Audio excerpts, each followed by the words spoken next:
नमस्कार, बहुत स्वागत है आपका। मैं हूं आपके साथ योगेश पांडे।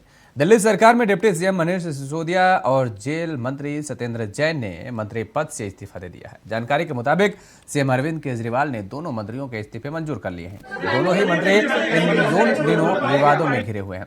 मनीष सिसोदिया को कुछ दिनों पहले ही सीबीआई ने हिरासत में लिया था, जबकि सत्येंद्र जैन कई महीनों से तिहाड़ जेल में बंद हैं। बता दें कि बीजेपी की तरफ से लगातार इन मंत्रियों के इस्तीफे की मांग की जा रही थी और इस बीच दिल्ली सरकार में यह बड़ा फेरबदल हुआ है। आम आदमी पार्टी ने कहा है कि इस फैसले से दिल्ली के लाखों बच्चों के माता पिता दुखी हैं।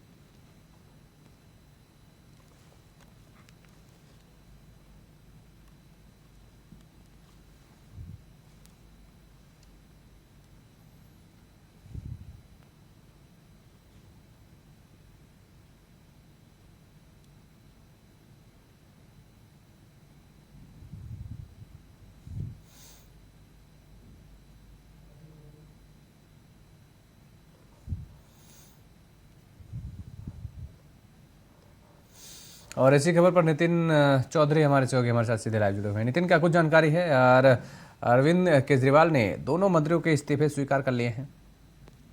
भाई पैच नहीं हो।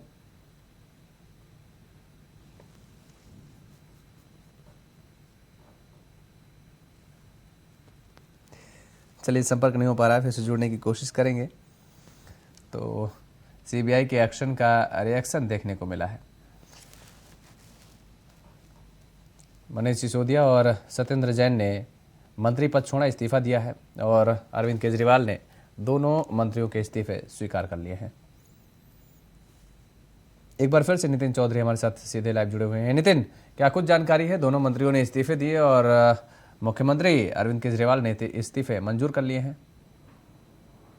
जी देखिए योगेश, बिल्कुल जिस तरीके से सीबीआई दफ्तर कल मनीष सिसोदिया पहुंचे थे तो उनको कोर्ट में जो है पेश किया गया था, तो उसके बाद आज मनीष सिसोदिया और सत्येंद्र जैन ने दोनों मंत्रियों ने इस्तीफा दे दिए गए हैं। लेकिन एक बड़ी खबर ये भी कि जिस तरीके से जो मंत्रियों ने इस्तीफा दिए थे, लेकिन सूत्रों के हवाले से ये खबर भी सामने आ रही है कि आखिरकार इन पदों पर किसी को रखा नहीं जाएगा, कोई मंत्री नहीं बनाया जाएगा नया। तो लेकिन उसके बाद में बताया गया कि राजकुमार आनंद और जो है कैलाश गहलोत दोनों को जो है 2 विभाग दिए जाएंगे। जो 18 विभाग मनीष सिसोदिया के पास थे उसमें से आधे आधे विभाग जो है दोनों लोगों को दिए जाएंगे, कैलाश गहलोत को और राजकुमार आनंद को ये विभाग दिए जाएंगे। लेकिन अभी फिलहाल की बात की जाए तो फिलहाल अभी आम आदमी पार्टी में ऐसा कोई मंत्री नहीं बन पाएगा। जिस तरीके से जो मंत्री रहा आज डिप्टी सीएम मनीष सिसोदिया ने अपना इस्तीफा दिया और इसी के बाद में जो है सत्येंद्र जैन जो है भ्रष्टाचार के आरोप में जो जेल में है और दोनों लोगों पे जो भ्रष्टाचार का आरोप लगाया गया। तो लेकिन आम आदमी पार्टी के मुख्यमंत्री अरविंद केजरीवाल ने दोनों लोगों का जो इस्तीफा है वो मंजूर कर लिया है। जी, ये माना जाए कि आम आदमी पार्टी की अब तो और भी मुश्किलें बढ़ने वाली हैं। नितिन,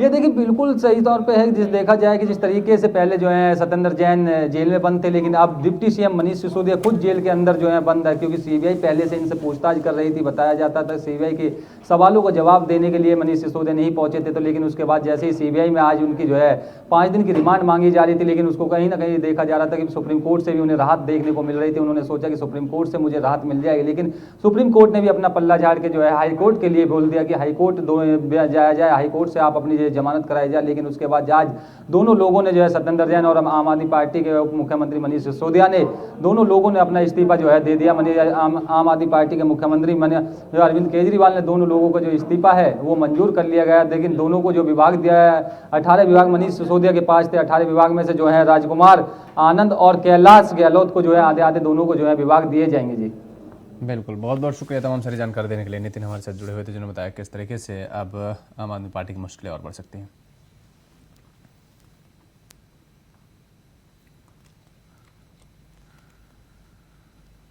और बीजेपी नेता कपिल मिश्रा का बयान सामने आया है। दिल्ली की जनता की जीत हुई है, कहा है उन्होंने। सिसोदिया और जैन का इस्तीफा देना पड़ा है, जेल से सरकार चलाने का पाप बंद करना पड़ा, भ्रष्ट मंत्रियों को बचाने की केजरीवाल की सारी कोशिशें फेल हो गई हैं। ये बयान सामने आया, सुनिए क्या कुछ कहा उन्होंने। आखिरकार दिल्ली की जनता की ये बड़ी जीत हुई है। दोनों भ्रष्ट मंत्रियों को, मनीष सिसोदिया और सत्येंद्र जैन को कैबिनेट से हटना पड़ा है। और जो दबाव लगातार हम लोग डाल रहे थे कि भ्रष्टाचारी मंत्रियों को कैबिनेट से बाहर करो, मनीष सिसोदिया और सत्येंद्र जैन का इस्तीफा लो, और दिल्ली की जो सरकार ठप्प करके बैठे अरविंद केजरीवाल, जेल से जो सरकार चलाने का पाप किया जा रहा था उसको तुरंत बंद करना चाहिए। आज 2 भ्रष्टाचारी मनीष सिसोदिया और सत्येंद्र जैन कैबिनेट से बाहर कर दिए गए हैं। ये दिल्ली की जनता की जीत है, दिल्ली की माताओं और बहनों की जीत है और दिल्ली के साथ लूट करने वाले, धोखा करने वाले लोगों को कभी माफ नहीं किया जाएगा। उस न्याय की प्रक्रिया की शुरुआत है। बिहार सरकार के मंत्री इजराइल अहमद अंसूरी ने अपने ऊपर लगे आरोपों पर सफाई दी है। उन्होंने कहा है कि अपराधी हत्या की जगह पर ही पकड़ा गया है। ये जांच का विषय है कि किसके साथ उसका रिश्ता है, इसने कुछ नहीं किया है। इसके साथ ही मंत्री ने सीएम द्वारा तलब किए जाने पर कहा कि ऐसी कोई बात नहीं। क्या कुछ कहा, आप सुनिए। एक पंचायत प्रतिनिधि से चुनाव लड़ करके हम यहाँ आए हैं और मुजफ्फरपुर ही नहीं, जो लोग हमको जानते हैं वो हमारी छवि को बरूबू जानते हैं। और हम इस घटना के बारे में सिर्फ एक ही बात कहना चाहेंगे, हम ईश्वर अल्लाह से हम निश्चित तौर पर जैसे कि बड़ी बड़ा आशीर्वाद है हमको, जो घटना स्थल पर अपराधी ऑन स्पॉट हथियार के साथ पकड़ा गया, इसमें अब कोई दूसरी बात ही नहीं है। हत्यारा ऑन स्पॉट जब घटना स्थल पर हथियार के साथ पकड़ा जाए तो उस जांच का विषय है कि वो किसके साथ। पिछले दिनों हिंदू धर्म के पवित्र ग्रंथ रामचरितमानस को समाज को तोड़ने वाला बताकर शिक्षा मंत्री चंद्रशेखर ने नीतीश सरकार को खूब फजीहत कराई थी। मंत्री के विवादित टिप्पणी को लेकर जेडीयू और आरजेडी के नेता आमने सामने आ गए थे। सीएम नीतीश के लाखों मना करने के बावजूद शिक्षा मंत्री रामचरितमानस में लिखे गए श्लोकों पर लगातार सवाल उठा रहे हैं। आज एक बार फिर मंत्री ने कहा, रामचरितमानस में जो कूड़ा कचरा भरा है उसे हटाना बेहद जरूरी है। शिक्षा मंत्री के बयान पर जेडीयू ने फिर से चंद्रशेखर पर हमला बोला है और कहा है कि जिनको रामचरित में खामी दिखती है वो दूसरे धर्म अपना लें और दूसरे धर्म के बारे में बोलकर दिखाएं। मैं क्या कर रहा हूँ? मैंने कहा कि आप नहीं थे, दर्शक यहाँ में थे, आपके मित्र होंगे, आपके और भी लोग होंगे, कम से कम वो तो रामचरितमानस के हमारे द्वारा कही गई बात को सत्य कह देना, या हिम्मत करेगा तो बात फिर देश में जाएगी। क्या बात, आप अपने वक्तव्य पर कायम है ना। कमाल है मंगलम जी, अब इतना दिन के बाद भी आपको लग रहा है। अमरोहा में एक युवक को शादी और नौकरी का झांसा देकर उसका धर्मांतरण करा दिया गया। युवक को बेहोश कर खतना कराकर 2 साल तक मदरसे में ही रखा गया। बता दें कि चंद्रशेखर यादव से मोहम्मद हिलाल बने युवक को 2 साल तक 10,000 रुपये महीना मिलता था। बताया जा रहा है कि दिल्ली निजामुद्दीन दरगाह में मौलाना से युवक की दोस्ती हुई थी और जिसके बाद उसका धर्मांतरण कराया गया था। हालांकि अमरोहा लौटकर उसने वापस हिंदू धर्म अपना लिया है और इस मामले को लेकर अमरोहा नगर पुलिस ने प्राथमिकी भी दर्ज कर ली है। रायबरेली में 3 दिनों से लापता युवक का शव मिलने से सनसनी फैल गई है। युवक का शव जंगल में पेड़ से लटका मिला है। सूचना पाकर पहुंचे पुलिस ने शव को कब्जे में लेकर जांच पड़ताल शुरू कर दिया। हालांकि यह मामला हत्या या आत्महत्या का इसका खुलासा नहीं हो पाया है। पूरा मामला लालगंज कोतवाली क्षेत्र का बताया जा रहा है। सवेरे निकले हैं टट्टी, उसके बाद कोई नहीं। कब निकले थे? शनिवार को। पुलिस को सूचना दी है? नहीं, कुछ नहीं। और रिश्तेदारी में पता लगाया, रिश्तेदारी चले जाते हैं, वहाँ जानकारी करें ना, फिर उसके बाद जानकारी नहीं मिली तो यहाँ पता लगा। आज कैसे जानकारी हुई थी आप लोग? जानकारी हमको मुन्ना पंडित बताएं कि वहाँ को लटका है, तो वह तुरंत हम बतिया भागे। आपको क्या लग रहा है, कैसे लगाई गई कि लगाई? ये जमशेदपुर एसीबी की बड़ी कार्रवाई देखने को मिली है, जहां सेल्स टैक्स ऑफिस के क्लर्क सुबोध सिंह को एसीबी की टीम ने घूस लेते रंगे हाथों गिरफ्तार किया है। बताया जा रहा है कि इस मामले में एक व्यापारी ने एसीबी से शिकायत की थी कि उससे जीएसटी सर्टिफिकेट के नाम पर क्लर्क ने 30,000 रुपये की मांग की है, जहां टीम की प्रारंभिक जांच में इसे सही पाया गया है।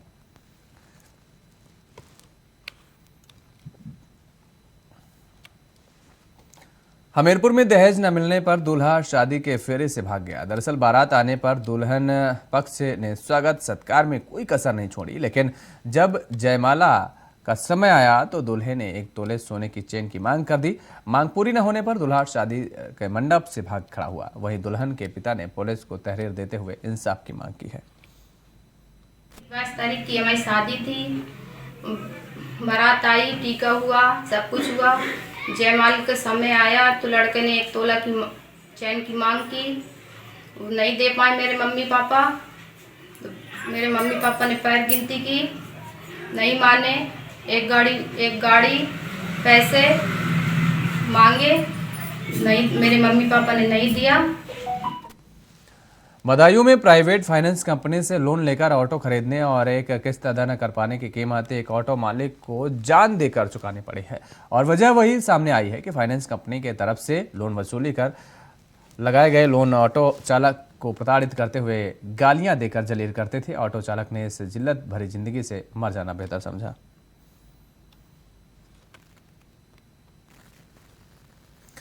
बहराइच के जरवल रोड इलाके में एक बड़ा हादसा हो गया है। तेज रफ्तार दो अनियंत्रित बसें आमने सामने टकरा गई हैं। इस जोरदार टक्कर में एक दर्जन से अधिक यात्री घायल हो बताए जा रहे हैं, जिसमें 2 की हालत बेहद नाजुक बताई जा रही है। बस बहराइच से लखनऊ की तरफ जा रही थी। वहीं घटना की सूचना मिलने के बाद मौके पर पहुंचे पुलिस ने घायलों को इलाज के लिए अस्पताल में भेज दिया है और बसों को बीच सड़क से हटाया जा रहा है।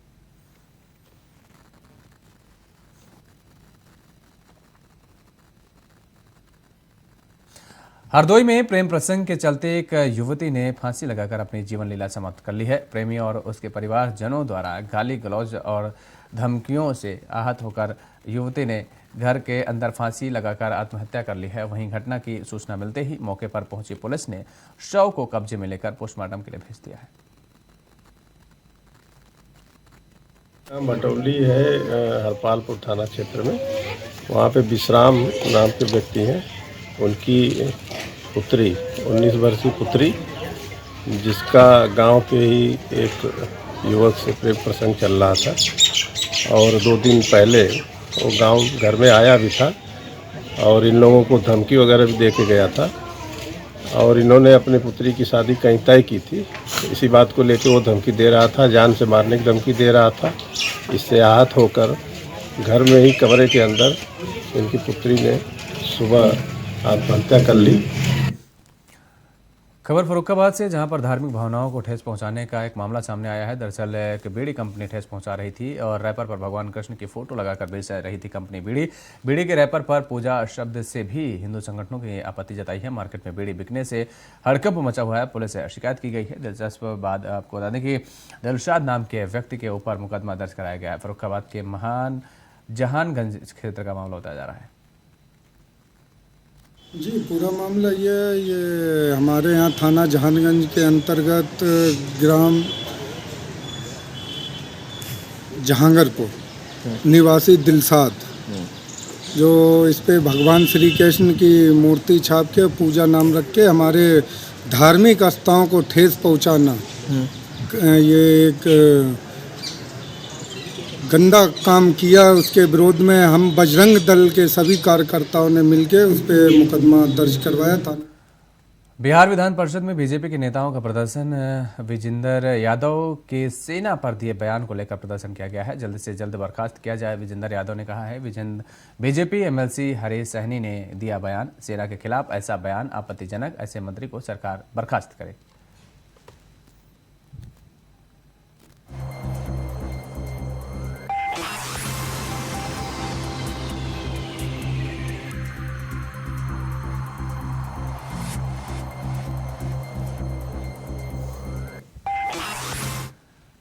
मैनपुरी के एक गांव में सरसों के कटर से सरसों की कटाई कर रहे एक व्यक्ति की पीट कर हत्या कर दी गई है।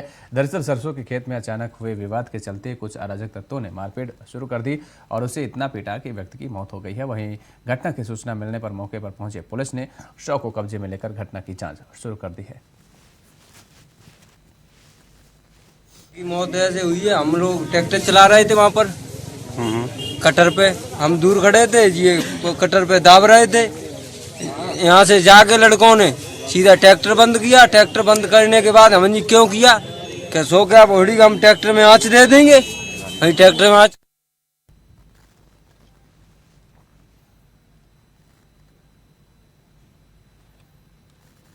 मथुरा में श्री कृष्ण जन्मभूमि और शाही ईदगाह मस्जिद मामले में सुनवाई टल गई है। कोर्ट ने सुनवाई के लिए 10 मार्च की तारीख तय की है। आज 9 वर्क होने के चलते कोर्ट की सुनवाई टल गई है। आज शाही ईदगाह मस्जिद के कमिश्नरी सर्वे को लेकर अहम फैसला आने वाला था। अब यह फैसला 10 मार्च को कोर्ट जारी कर सकता है। बता दें कि श्री कृष्ण जन्मभूमि मुक्ति निर्माण ट्रस्ट के अध्यक्ष अधिवक्ता महेंद्र प्रताप की याचिका पर आदेश आना है। एडीजे 6 महोदय के द्वारा श्री कृष्ण जन्मभूमि का रिवीजन चल रहा था और जिसमें माननीय न्यायालय के द्वारा आज की तारीख नियत की गई थी आदेश के लिए। जिसमें शाही ईदगाह पक्ष की तरफ से और हमारी तरफ से दोनों की तरफ से बहसें क्लोज हो चुकी है और अभी हमको कुछ एडिशनल एविडेंसेस और माननीय न्यायालय में दाखिल करने हैं। इसी को लेकर के आज न्यायालय के द्वारा अग्रिम तारीख 10 मार्च निर्धारित की गई है। 10 मार्च में इसकी विधिवत सुनवाई होकर के इसमें आदेश पारित होगा न्यायालय के द्वारा और हम चाहते हैं कि शाही ईदगाह परिसर का वीडियोग्राफी हो, फोटोग्राफी हो और जितने भी एविडेंसेस हैं जो शाही ईदगाह परिसर की दीवारों पर बने हैं, हम उसे शाही ईदगाह परिसर नहीं मानते, हम भगवान श्री कृष्ण का गर्भगृह मानते हैं, हम उसे मंदिर मानते हैं क्योंकि उस पर हिंदू प्रतीक बने हैं। तो इसलिए हम चाहते हैं कि वहाँ का कोर्ट कमिश्नर हो, वीडियोग्राफी हो, फोटोग्राफी हो और जितने भी तथ्य हैं वहाँ की डायमेंशन होनी चाहिए प्रॉपर्टी की और ये सभी रिकॉर्ड्स माननीय न्यायालय में आने चाहिए और जनमानस के सामने आने चाहिए। इसी को लेकर के हमने रिविजन दाखिल किया था, रिविजन माननीय न्यायालय के द्वारा स्वीकार कर लिया गया था। अब इसमें 10 मार्च को विधिवत सुनवाई होगी। और इसी खबर पर ज़्यादा जानकारी के साथ हमारे संवाददाता मनोहर पटेल हमारे साथ फोन लाइन पर बने हुए हैं। मनोहर, क्या कुछ जानकारी है जिस तरीके से शाही ईदगाह मस्जिद मामले में एक बार फिर से सुनवाई टल गई है? जी बिल्कुल, देखिए मैं आपको बता दूंगा 10 मई को अब इस मामले को लेकर के कोर्ट निर्णय लेगा। मैं आपको बता दूंगा आदेश में एक ऑर्डर होना था लेकिन वो किसी कारण के चलते आज ऑर्डर नहीं आ सका है। एडीएस सेक्टर ने और अग्रिम सुनवाई के लिए 10 मई तारीख को निर्धारित किया है। जी अब 10 तारीख को क्या माना जाए, किस तरीके से फैसला आ सकता है? जी बिल्कुल, देखिए आप 10 मई की बात करें तो कहीं ना कहीं 2 बार से कंडोलेंस या छुट्टी के चलते कोर्ट या तो कोर्ट नहीं बैठती है या छुट्टी के चलते ऑर्डर नहीं आ पा रहा है। लेकिन सभी की निगाहें इस आदेश पर लगी हुई है कि आखिरकार जो कोर्ट है वो क्या निर्णय लेने वाला है। या तो महेंद्र प्रताप की याचिका पर कोर्ट कमिश्नर नियुक्त कर शाही ईदगाह मस्जिद के जो सर्वे उसके लिए आदेश जारी करेगा। वही अगर मुस्लिम पक्ष की और बात करें तो 7-11 रूल्स को लेकर के आदेश कर सकता है। जी बहुत शुक्रिया तमाम सारी जानकारी देने के लिए मनोहर। यहाँ पर रुकेंगे एक छोटे से ब्रेक के लिए, ब्रेक के बाद फौरन हाजिर होते हैं। ब्रेक के बाद एक बार फिर आप सभी का स्वागत है और खबरों में आगे बढ़ेंगे। खबर अमेठी से है जहां पर सपा विधायक ने प्रशासन पर गंभीर आरोप लगाए हैं। राकेश प्रताप सिंह ने अमेठी प्रशासन पर गंभीर आरोप लगाए हैं। प्रशासन की लापरवाही से सुरेश और ब्रजेश की हत्या हुई है। कई बार प्रशासन से कहा लेकिन कोई सुनने को तैयार नहीं। देर रात अस्पताल पहुंचकर परिजनों से मुलाकात की।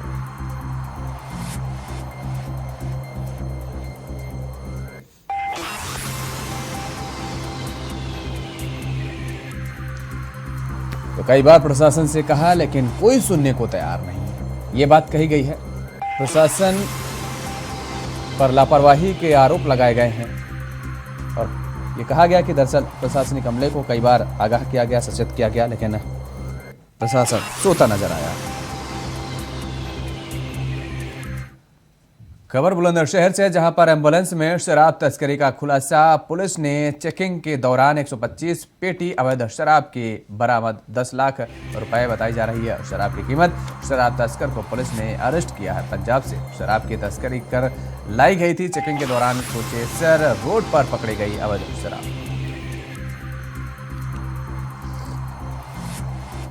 में अपराधों पर अंकुश लगाए जाने हेतु अपराधियों के विरुद्ध चलाए जा रहे अभियान के तहत आज दिनांक 28 फरवरी 2023 को थाना बीबीनगर पुलिस द्वारा चेकिंग के दौरान एक अभियुक्त को कुचेसर रोड लुतपुरा बम्बे के पास से 125 पेटी अवैध शराब अंग्रेजी में एक एम्बुलेंस गाड़ी के गिरफ्तार किया गया है।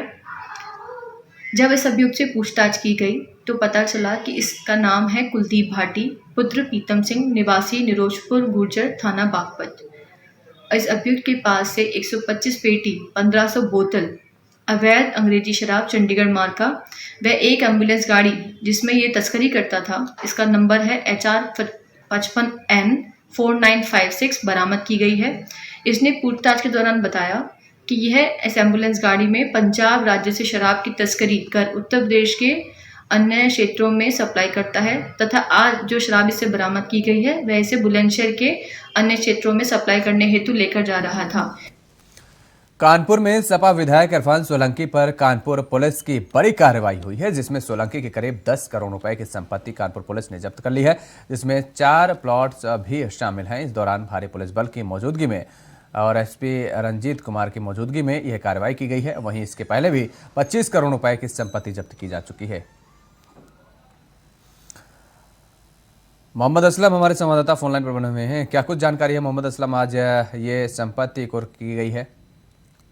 देखिए, ये जो पूरा मामला है वो सपा विधायक इरफान सोलंकी से पूरा मामला है। और जो ये मामला है वो जो महिला थी उसके घर में आग लगाने के बाद से जो शुरुआत हुई थी, उसके बाद से इरफान की जो मुश्किलें हैं जो सपा विधायक लगातार बढ़ती जा रही हैं और अभी भी उनको राहत नहीं मिल रही, क्योंकि जो पुलिस का कार्रवाई है वो लगातार उस पर हो रही है। और पिछले दिनों की बात करें तो जो यहाँ पे जेसीपी है, ज्वाइंट कमिश्नर ने उन्होंने साफ तौर पर बताया था कि वो इरफान और उनकी जो 5 साथी हैं उन्होंने तकरीबन 200 करोड़ की जो अवैध तरीके से संपत्ति अर्जित की थी। उसमें कई फ्लैट थे, कई प्लाट हैं, जिन पर लगातार जो केडीए है वहां पर जांच करके उस पर कार्रवाई कर रही है।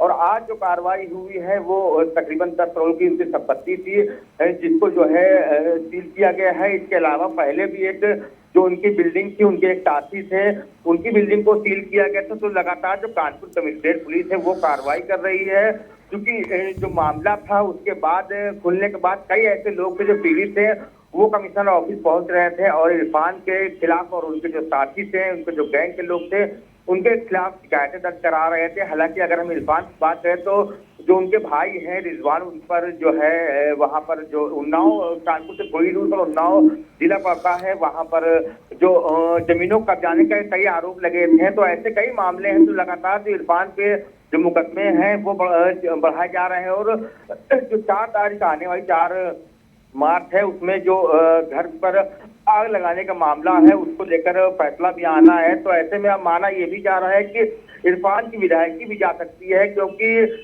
जो इस पूरे मामले को लेकर फास्ट ट्रैक कोर्ट में भी ये पूरा मामला चलाया जाएगा और जल्द से जल्द जो है इस पर जो है सुनवाई की जा रही है। और कार्रवाई के लिए ही सुनवाई की जा रही है कि अगर सुनवाई में अगर इनको सजा हो जाती है तो इरफान की विधायक जो है वो जाना तय माना जा रहा है। जी,